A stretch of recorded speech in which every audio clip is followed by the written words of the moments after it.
Delineados esses primeiros momentos de organização do cenário que virá a ser, ou que virá a compor a Segunda Guerra, que vai se estender de 1939 a 1945, a gente teve então a ascensão do nazismo e do fascismo na Itália e na Alemanha, respectivamente, a polarização política entre essas forças, o alinhamento delas mesmo, inclusive com o Japão no Extremo Oriente, que formaram então um bloco de aliados que a gente vai chamar de eixo. Em resumo, o eixo Roma, Berlim, Tóquio, que a gente vai chamar de eixo daqui para frente. E aí então eles estavam se lançando numa política expansionista, os três, não só a Alemanha, principalmente a Alemanha, mas a Itália e o Japão também, com seus próprios interesses particulares. Mas então a Alemanha estava esmagando seus vizinhos. Eu mencionei para vocês que ela investiu pesadamente na indústria bélica, no exército, e estava ampliando as suas fronteiras. Ao que a Grã-Bretanha e a França, a Inglaterra e a França, eram os principais opositores desde já, e mesmo na Primeira Guerra, se vocês se lembrarem. Até então, elas estavam se mantendo neutras, elas não estavam se envolvendo nessa política expansionista da Alemanha, por duas razões, principalmente porque elas não iam conseguir conter a Alemanha, porque ela tinha uma força militar bastante superior, ou tinha conseguido desenvolver uma força militar bastante superior, e porque o pressuposto, ou um dos pressupostos da expansão alemã era o anticomunismo, ao que a Grã-Bretanha e a França também eram favoráveis. Então, era como se a Alemanha estivesse fazendo um favor para eles, tá varrendo o comunismo para ir embora lá, volta para a União Soviética e extirpa esse mal, arranca pela raiz da Europa Ocidental, que é o mundo civilizado, é a casa deles, entendeu? Eles estavam cuidando do seu próprio quintal, coisa assim.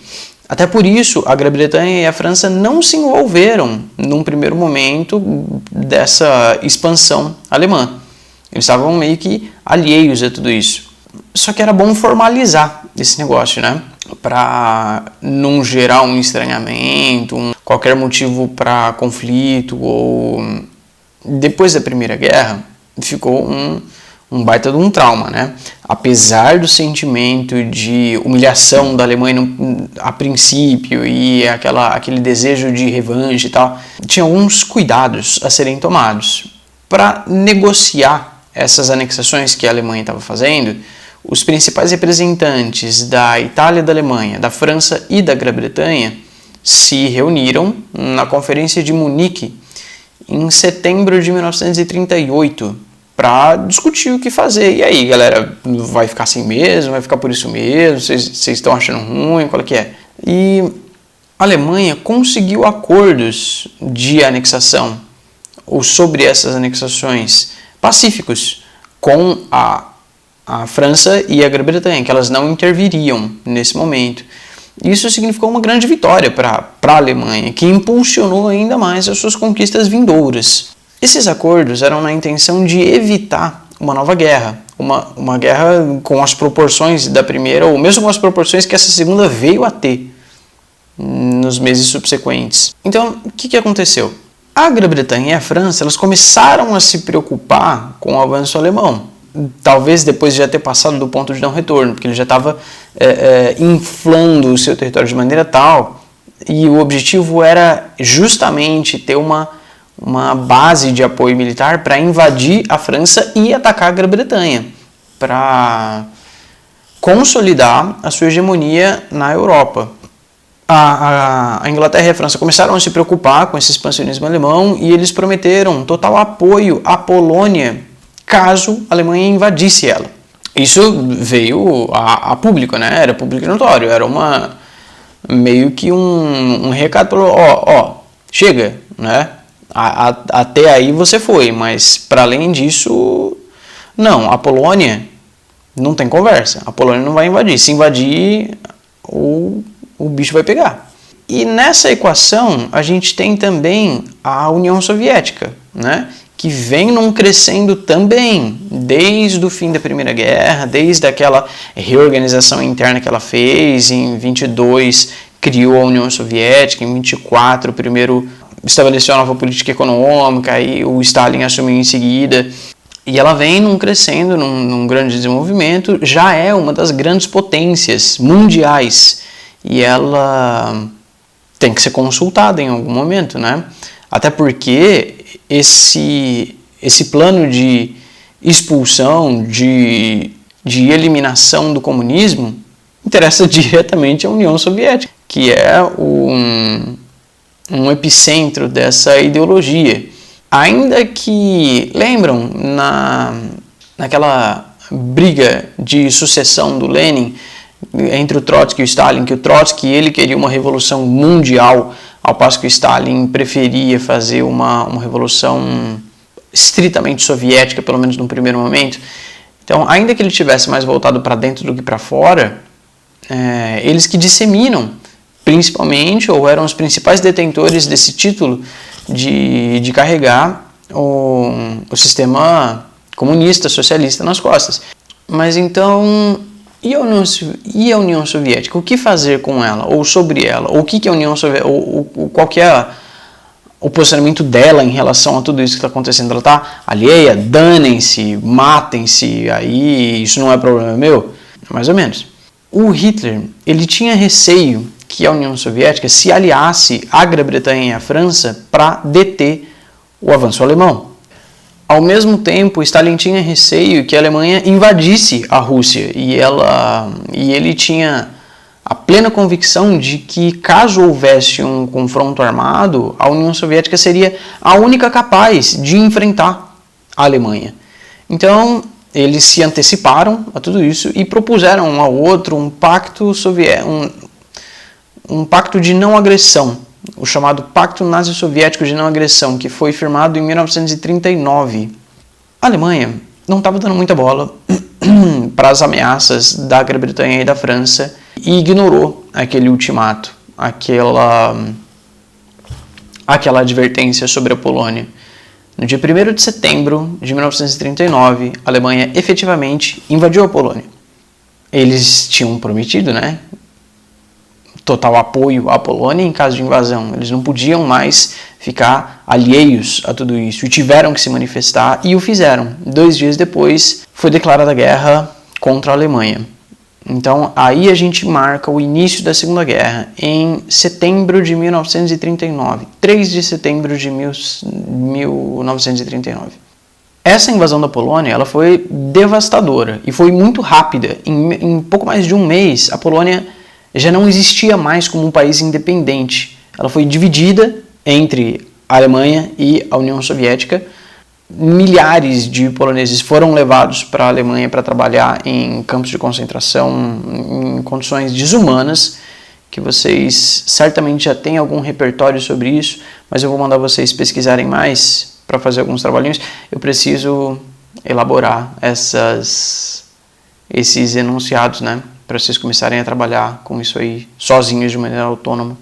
Vou fazer isso, talvez eu já mande na quarta-feira junto com a próxima videoaula. E para hoje fica só mais essa pecinha nesse quebra-cabeça enorme. Então, começando pela ocupação da Polônia, que foi devastadora e foi muito rápida. A Polônia foi então dividida entre a Alemanha e a União Soviética, e o Hitler, tomando consciência, ele tendo noção da superioridade da força alemã, com a tática de guerra relâmpago que eles faziam, a chamada Blitzkrieg, ele foi no embalo e invadiu a Dinamarca, a Noruega, a Bélgica, a Holanda, tudo isso em 1940. E foi o que eu mencionei antes. Tudo isso ele queria enfrentar a Grã-Bretanha, criar uma base de apoio militar e invadir a França. Em 1940 ainda, ele efetivamente atacou a França e venceu, assim, rapidamente, sem grandes dificuldades. E tem um agravante aí, na realidade. A França se rendeu rapidamente, assinou um armistício com a Alemanha e foi dividida em 2 territórios, porque tinha muitos colaboracionistas na França que apoiavam o Hitler e o nazismo. Após a invasão e dominação alemã sobre a França, ela ficou refém da Alemanha pelos 4 anos subsequentes. Foi bastante tempo.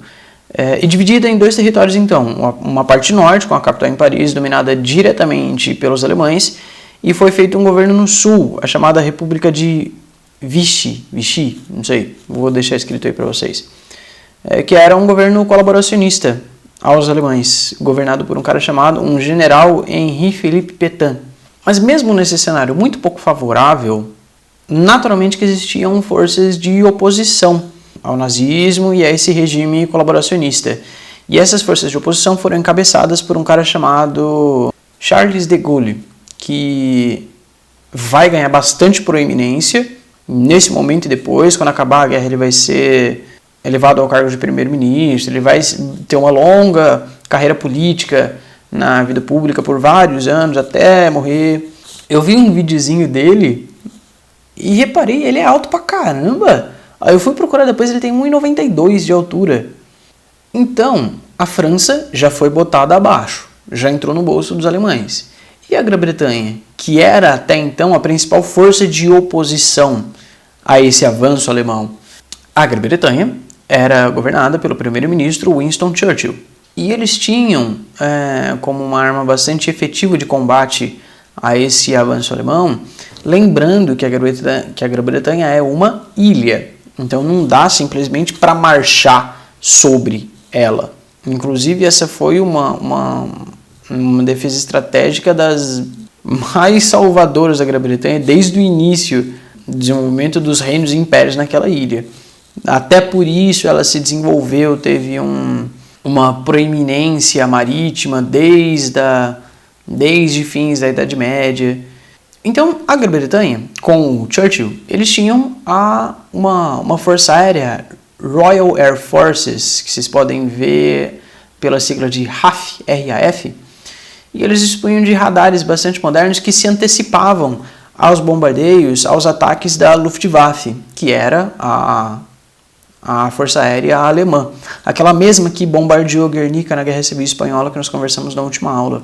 Os ingleses, eles enfrentaram os alemães sozinhos por algum tempo e resistiram a esse avanço alemão. Isso tudo na Europa continental, certo? Na Europa ocidental ali, principal palco, pelo menos a princípio, desses conflitos.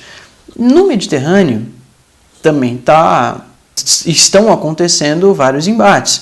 O Mussolini, da Itália, junto com as forças alemãs, enfrentam as forças inglesas, que tinham muitas colônias no norte da África, que eram do interesse da Itália. Lembra? Com o projeto expansionista do Mussolini, ele queria dominar colônias do norte da África que eram de posse da Inglaterra. Então tinham destacamentos militares lá.